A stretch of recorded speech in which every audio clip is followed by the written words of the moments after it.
Alrighty, well, I got the stone pretty much well done.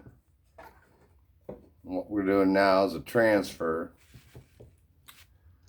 and let me see if I can do something magical here. We'll see if this works or not. Don't know. We're gonna find out right now. So this is a magnifying glass.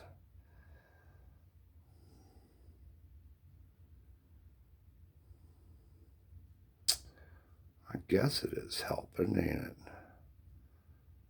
Oh yeah. So this is what we just finished.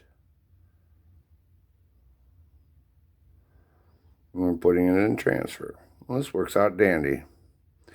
I'll have to keep doing that. That was my grandfather's magnifying glass. I'm 62, so you can go figure that one on out. Anyways, we're going to be putting this dot into this one. And one of the first things I do is I get it all lined up. You know, nice and flush, nice and tight in there. And then I clean it with alcohol,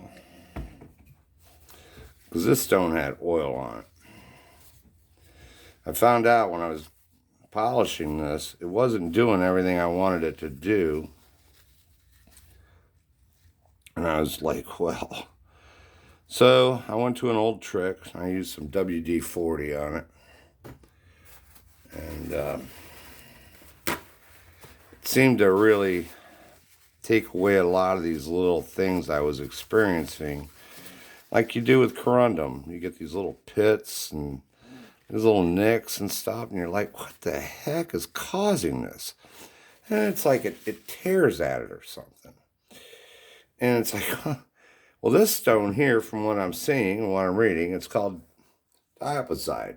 And it has a light to dark green, bottle green, rarely yellow or colorless. The streak is white. The Mohs is a hardness of 5 and 6. The specific gravity is 3.27 to 3.31, which I got a specific gravity set up so I can measure. That's how I figured out it was. The cleavage is perfect. Fracture rough. The crystal system is a monoclinic Kolmner crystals. The refractive index is pretty good, 1.67, 1.726. So it's in a really nice range of where tourmaline, all that stuff is. And here's a picture of what some of these stones could look like. And you can see they're nice green emerald. Okay. So, on to this. So we went ahead and cleaned all that up. I like to use a Zap CA. And here, what I do is I go away from, and I put the glue in here. I can always seem to get too much. If it goes anywhere, it can go on my table. But there's glue in there. I don't know if you can see it. And I just bring it on down. And I let that sit. I'm in usually no hurry in this process. There's another stone I can get onto. Because the next thing I do is I take this material, this epoxy, and I make up a little mixture, and I go around the edge of that stone, and I secure it with that. From here, when I get this mounted to this other side, I then take a soldering iron like this. This is my solder tip for doing copper, but I change it out to do a burn off of this epoxy.